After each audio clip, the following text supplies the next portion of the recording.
আশা করি তোমরা গেলে ভালো আছেন। এই যে দুটা পেন্ডিং করবেন 100।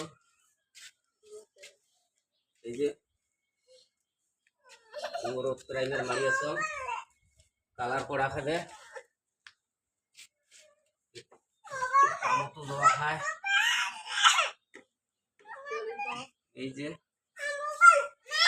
হলে আর এখান অর্ধা হয়, অল্প বাকি আছে।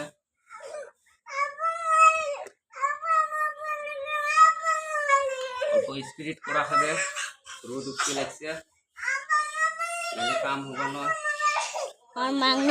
আমার মাংনি বসে মিস্ত্রিতে। দিনী বসে মিস্ত্রি আর কেমন লাগায় তোমার? দিনী বসে মিস্ত্রি যদি ঘরে যদি না ভরে বুঝে পাওয়া যায় না। হচ্ছে সাদা, প্রাইমেরও সাদা, সাদা প্রাইমেরও সাদা।